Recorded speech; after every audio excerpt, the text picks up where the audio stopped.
Investment in securities market are subject to market risk. Read all the related documents carefully before investing. नमस्कार दोस्तों, मैं Umesh Sharma chart analysis channel पे आपका हार्दिक स्वागत करता हूं। आज की वीडियो में बात करेंगे निफ्टी की, बैंक निफ्टी की। साथ साथ बताऊंगा कि आने वाली ट्रेडिंग सेशन में बाजार कहां तक लग रहा है। प्रॉपर हम निफ्टी की एनालिसिस करके आपको बताएंगे और जिसमें आपको ये भी बताएंगे क्या आने वाले ट्रेडिंग सेशन यानी कि मंडे वाले दिन बाजार में पुल बैक देखने को मिल सकता है या फिर ये जो गिरावट है आगे जारी रहेगी। अगर हम देखें तो निफ्टी में 230 पॉइंट्स की गिरावट के साथ बंद हुआ है और बैंक निफ्टी 400 पॉइंट्स से ज़्यादा की गिरावट के साथ बंद हुआ है। ऐसे अगर आप इन निफ्टी देखें तो वो भी 200 पॉइंट के साथ बंद हुआ है, 200 पॉइंट की गिरावट के साथ बंद हुआ है। ऐसे अगर आप स्टॉक्स देखें तो वो भी लाल निशान में बंद हुए हैं। अब यहाँ पे मैं दोस्तों निफ्टी की एनालिसिस करना चाहूँगा, बट उससे पहले अगर आपने हमारे चैनल को सब्सक्राइब नहीं कराया है तो चैनल को सब्सक्राइब कर लीजिएगा। तो यहाँ पे मैंने आपको निफ्टी का चार्ट ही दिखाया है और निफ्टी के चार्ट पे अगर आप देखें तो निफ्टी जो है अपन ने यहाँ पे अगर आप देखेंगे जो कि यहाँ से जो रेजिस्टेंस था, जो काफ़ी पुराना एक रेजिस्टेंस था, उसको इसने काफ़ी पहले ब्रेक किया था ब्रेकअवे गैप के साथ और ब्रेक करने के बाद यहाँ से दोस्तों एक गिरावट देखने को मिली। बट अगर आप देखें तो ये जो रेजिस्टेंस था वो अब सपोर्ट में कन्वर्ट हो चुका है। सपोर्ट में ध्यान में रखिएगा दोस्तों, और सपोर्ट पे बिल्कुल बंद हुआ है। तो कई कंडीशन में यहाँ पे पुल बैक भी देखने को मिलता है। हालांकि आपको बताना चाहूँगा कि हमारी एडवाइजरी सर्विसेज भी है और उस एडवाइजरी सर्विस के तहत हमारी कुछ पोजीशन है जो पुट में होल्ड है मंडे के लिए। बट यहाँ से कुछ चीज़ें हैं दोस्तों जो मैं आपको बताना चाहूँगा कि मंडे की ओपनिंग बहुत ज़्यादा मैटर करती है। ओपनिंग के बारे में बताने से पहले दोस्तों यहाँ से 2-3 चीज़ें हैं जिसको आपको क्लैरिटी के साथ बताना चाहूँगा, जहाँ से समझेगा कि सपोर्ट पे बंद हुआ है। बट अगर आपको 15 मिनट की 2 बुलिश कैंडल मिलती है तो फिर एक आपको तेज़ी देखने को मिल सकती है, 2-15 मिनट की बुलिश कैंडल्स। और वहीं पर दोस्तों अगर आपको बाजार बेरिश कैंडल के साथ शुरुआत करता है, बेरिश कैंडल बनती है, तो इसका मतलब है कि ये जो सपोर्ट है ये भी ब्रेक हो जाएगा और जो ट्रेंड है, जो कि डाउन ट्रेंड था, वो आगे कंटिन्यू रह सकते हैं। इसलिए कहता हूँ कि मंडे की ओपनिंग बहुत ज़्यादा मैटर करती है और जो ओपनिंग है वो 15 मिनट तक सस्टेन होनी चाहिए। दूसरी कंडीशन में अगर आप देखें तो मैं क्यों कह रहा हूँ कि 15 मिनट की जो कैंडल है उसके नीचे बाजार वीक रहेगा, रीज़न उसका ये भी है क्योंकि अभी भी अगर आप निफ्टी को देखेंगे तो ये निफ्टी का एक सपोर्ट था, फर्स्ट, सेकंड, थर्ड, फोर्थ। तो यहाँ पे जो फोर्थ, जो ट्रेंड लाइन के नीचे बाजार आ रहा है, जो ट्रेंड लाइन का सपोर्ट था, उसको भी ब्रेक करेगा और उसके बाद बाजार में फॉल आपको देखने को मिल सकता है।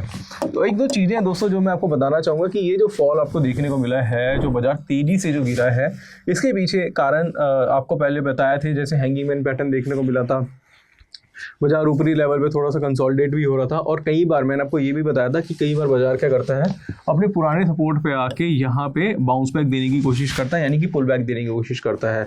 उस केस में अगर मान लो आप ट्रेड बनाते हैं या फिर आपको प्रॉफिट राइड करना भी है, जैसे एग्जाम्पल के तौर पर मैं आपको यहाँ पे बताना चाहूँगा कि मान लो कि ये एक क्या है, यहाँ पे एक निफ्टी का एक ट्रेंड लाइन है। ट्रेंड लाइन के नीचे अगर बाजार जाता है तो पूरे वॉल्यूम के साथ गिरा है बाजार। अगर आप देखेंगे बड़ी बीरिश कैंडल देखने को मिली है, तो उस केस में अगर आप कोई ट्रेड बनाते भी है जो कि कैंडल स्टिक या चार्ट पैटर्न के थ्रू हो सकता है, तो वहाँ पे MACD को भी फॉलो करिए। रीज़न उसका क्या है कि MACD पे भी अगर आप देखेंगे तो डाइवर्जेंस है और दूसरा जो क्रॉसओवर MACD का जो क्रॉसओवर है, जो कि ऑलरेडी यहाँ पे पहले देखने को मिला था जब यहाँ पे हैंगिंग मैन पैटर्न बना था, तो इसके अकॉर्डिंगली भी आप अपने प्रॉफिट को राइड कर सकते हैं। सुपर ट्रेंड की भी मैंने एक स्ट्रेटेजी बताई थी, अगर आपने वो वीडियो नहीं देखी वो भी आप फॉलो कर सकते हैं। उसमें भी मैंने बताया था कि भाई आप सुपर ट्रेंड के अकॉर्डिंगली भी अपने ट्रेड को, अपनी पोजीशंस को होल्ड करिए। रीज़न उसका क्या होता है कि जब बाजार जो है ऊपरी लेवल पे चल रहा है और ऊपरी लेवल पे ज़्यादा कंसोलिडेट हो रहा है, डाइवर्जेंस नेगेटिव है, कैंडलस्टिक पैटर्न देखने को मिलता है, तो कई बार बाजार तेजी से गिरता है, शार्प फॉल देखने को मिलता है और आप क्या करते हैं, ट्रेड बना लेते हैं, जल्दी एग्जिट हो जाते हैं। हम भी कई बार ऐसा करते थे पहले कि ट्रेड बनाते थे, जल्दी एग्जिट हो जाते थे। बट जब से हमने सुपर ट्रेंड का यूज़ करा है या फिर हम MACD का यूज़ करने लगे हैं, तो हम कोशिश यही करते थे कि भाई अपने ट्रेड को हम थोड़ा आगे तक लेके जाए, क्योंकि जब आप प्रॉफिट राइड करते हैं तभी आप बड़ा पैसा बनाते हैं। और दूसरी बात यह है दोस्तों कि यहाँ पे जो ट्रेंड लाइन का जो ब्रेकडाउन देखने को मिला है, वो अगर आप देखेंगे तो हाई और लो का जो डिफरेंस है उतना डिफरेंस नीचे का देखने को मिल सकता है। ऑलमोस्ट काफ़ी नीचे भी गिर चुका है। बट अभी ये जो सपोर्ट है, जहाँ पे मैंने बताया था 22,500 का, एग्जैक्टली मैं सपोर्ट की बात करूँ तो सपोर्ट बनता है 22,530 रुपये का, उसके आसपास ही क्लोजिंग हुई है। यहाँ से दो बुलिश कैंडल जो है वो अगर बनती है तो फिर आपको रिवर्सल देखने को मिलेगा। अगर नहीं बनती, शू के 15 मिनट अगर नेगेटिव रहते हैं मंडे वाले दिन, तो फिर आपको एक डाउनफॉल देखने को मिल सकता है। उसके अकॉर्डिंगली आप क्या कर सकते हैं, अपने जो ट्रेड है वो प्लान कर सकते हैं। बट फिर भी कहना चाहूँगा दोस्तों, फिर भी अगर आप कोई ट्रेड लेते हैं तो अपने फाइनेंशियल एडवाइजर से सलाह लीजिएगा, नहीं तो आप खुद की एनालिसिस भी कर सकते हैं। अब यहाँ से दोस्तों निफ्टी के साथ साथ मैं अगर बैंक निफ्टी का चार्ट दिखाऊँ तो बैंक निफ्टी में भी 420 पॉइंट्स के आसपास की गिरावट देखने को मिली है। और बैंक निफ्टी के बारे में हमने पहले भी एनालिसिस करी थी, आज भी मैं एनालिसिस करूंगा। 2-3 चीज़ें हैं दोस्तों जो आपको देखनी पड़ेगी। फर्स्ट जो है वो है दोस्तों बैंक निफ्टी का सपोर्ट, यानी कि अगर आप निफ्टी और बैंक निफ्टी को कंपेयर करें तो बैंक निफ्टी जो है उसका जो पुराना रेजिस्टेंस है जो बनता है 48,150 का, मैं लिख देता हूँ 48,150 का, इसका क्या है, एक सपोर्ट है जो कि रेजिस्टेंस था सपोर्ट में। ये अब यहाँ पे सपोर्ट बनेगा यहाँ पे, तो मुझे लग रहा है कि अगर रिटेस्ट भी करना है तो 48,150 के आसपास आना चाहिए। दूसरी चीज़ अगर हम देखें तो वहाँ पे ये समझ में आती है कि अगर आप बैंक निफ्टी को देखें तो बैंक निफ्टी ने भी अपने ट्रेंड लाइन को ब्रेक किया है। अगर आप देखेंगे तो पूरा पीछे से चलती हुई आ रही है ट्रेंड लाइन, और उसको भी इसने आज ब्रेक किया है। एग्जैक्टली आप यहाँ पे देख सकते हैं, इसको चेकआउट कर सकते हैं। बिल्कुल पूरी तरीके से अपने ट्रेंड लाइन को इसने क्या करा है, ब्रेक किया है, ब्रेक डाउन दिया है। और ये जो गिरावट आई है डबल टॉप के साथ आई है, इसके बारे में हमने ऑलरेडी टेलीग्राम चैनल पे सारे मैसेज कर दिए थे। और जो ब्रेकडाउन के साथ आया है और बेरिश कैंडल बनती है इसमें, तो मुझे लग रहा है कि आगे भी आपको फॉल देखने को मिल सकता है।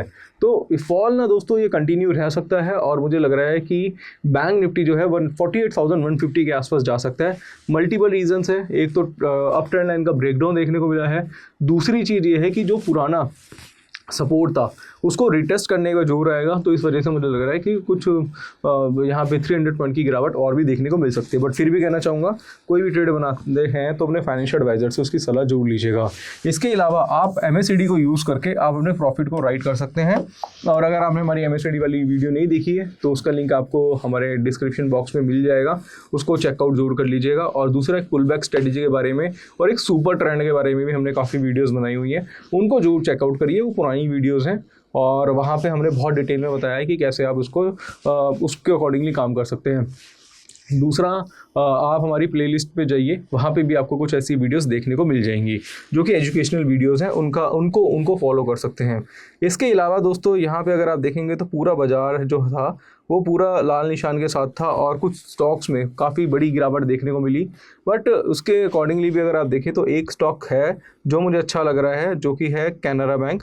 कैनरा बैंक क्यों है, क्या रीज़न है उसका, कि कैनरा बैंक अगर आप देखेंगे तो डेली चार्ट पे इसमें ब्रेकआउट दिया था।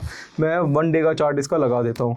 बट अगर आप देखें तो आज के दिन जो है कैनरा बैंक की अगर बात करें तो कैनरा बैंक ने यहाँ पे रेजिस्टेंस जो बनाया था उसके अकॉर्डिंगली कंसोलिडेट करा है, और आप आज ये ना अपना बिल्कुल रिटेस्ट यहाँ पे अपने सपोर्ट पे काम करा रहा है। और अगर आप देखें तो इसमें पैटर्न भी फॉर्म हुआ है दोस्तों, जिसको बोलते हैं डार्क क्राउड कवर। मैं यहाँ पे बता देता हूँ, ये एक डार्क क्राउड कवर पैटर्न है। तो अगर कैनरा बैंक जो है अगर आने वाले ट्रेडिंग सेशन में 603.70 पैसे के नीचे जाता है तो बेरिश रहेगा। अगर ये यहीं से ही पुल बैक देता है, यहीं से 607 608 के आसपास जाना स्टार्ट कर देते हैं या बुलिश कैंडल के साथ शुरुआत करता है, तो फिर ये जो स्टॉक है 630 से 640 तक जा सकता है। तो कैनरा बैंक में भी अपनी रडार जरूर रखिएगा, पैनी नज़र बना के रखिएगा। साथ साथ कहना चाहूँगा दोस्तों, हमारा एक पब्लिक टेलीग्राम चैनल है, इसको जरूर ज्वाइन करिएगा, जिसका लिंक डिस्क्रिप्शन में। यहाँ पे भी हम दोस्तों जो भी स्टॉक में कोई पैटर्न बनता है उसकी फ़ोटो क्लिक करके यहाँ पे पोस्ट कर देते हैं, जिससे आपको काफ़ी ज़्यादा हेल्प मिलती है। इसका लिंक भी डिस्क्रिप्शन में मिलेगा। और दोस्तों आप हमारी एडवाइजरी सर्विसेज भी ज्वाइन कर सकते हैं। हमारी एडवाइजरी सर्विसेज भी है जिसमें हम एडवाइजरी टिप्स कॉल्स भी देते हैं, आप चाहे तो उनको भी फॉलो करिए। काफ़ी बेटर एनालिसिस के साथ वो एडवाइजरी आपको मिलती है, तो मैं चाहूँगा कि 1 महीने आप लेके देखिए, लिंक आपको डिस्क्रिप्शन में मिल जाएगा। इसके अलावा दोस्तों कहना चाहूँगा कि अगर आप सीखने में इंटरेस्टेड है तो हमारा कोर्स है टेक्निकल एनालिसिस का, 7,999 का है, जिसमें 28 वीडियोज़ हैं, 10 आवर्स का कोर्स है। Candlestick, chart pattern, indicator, Dow theory, Elliott theory, time frame का combination, demand supply, psychology, price action सीखने को मिलेगा। साथ साथ टेक्निकल एनालिसिस और ऑप्शन स्ट्रेटेजी का कोर्स है, और ऑप्शन का भी कोर्स आपको मिल सकता है। तो अगर आप लेना चाहते हैं, अगर आपको सीखना चाहते हैं तो इसकी डिटेल आपको डिस्क्रिप्शन मिलेगी, नहीं तो ऐप का लिंक भी आपको डिस्क्रिप्शन मिलेगा, या फिर नीचे एक नंबर होगा उस पर कॉन्टैक्ट करिए। तो आशा करूँगा आज की वीडियो आपको पसंद आई होगी। वीडियो पसंद आती है तो लाइक करें, शेयर करें, चैनल को सब्सक्राइब करें। आज के लिए बस इतना ही, धन्यवाद।